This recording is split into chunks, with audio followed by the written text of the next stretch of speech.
Friends, ఇవాళ ఇంకో స్టోరీతో మీ ముందుకు వచ్చేసాను. ఈ స్టోరీ అక్బర్ బీర్బల్ మధ్య జరిగింది.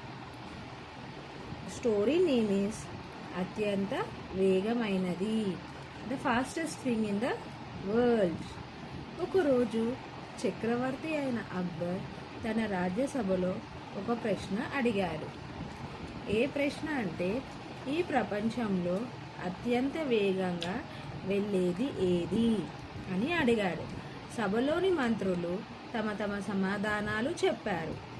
ఒక మంత్రి ఏమో గుర్రం అత్యంత వేగంగా పరిగెడుతుందన్నాడు. ఇంకో మంత్రి ఏమో గాలి అత్యంత వేగంగా పరిగెడుతుంది అని అన్నాడు. ఇంకొకరు వెలుగు కంటే వేగమైనది మరొకటి లేదని చెప్పారు. కానీ అక్బర్ అందరి మాటలు విన్నాడు. అతనికి పూర్తిగా సంతృప్తి కలగలేదు. అప్పుడు బీర్బల్ వైపు తిరిగి, బీర్బల్, నీ సమాధానం ఏమిటి అని అడిగాడు. అప్పుడు బీర్బల్ చిరునవ్వుతో, మహారాజా, ఈ ప్రపంచంలో అత్యంత వేగమైనది మనిషి మనసు అని చెప్పాడు. అప్పుడు అక్బర్ ఆశ్చర్యపోయాడు.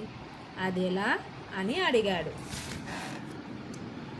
బీర్బల్ జవాబిచ్చాడు.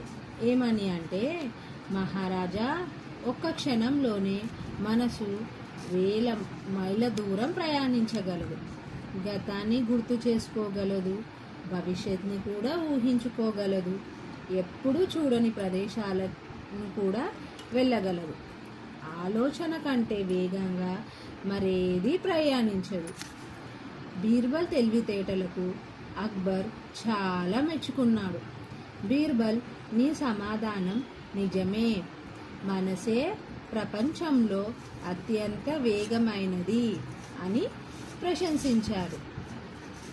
ఈ కథ నుంచి తెలుసుకున్న నీతి ఏమిటంటే, శక్తి కంటే జ్ఞానం మరియు వివేకం గొప్పది. Thank you so much.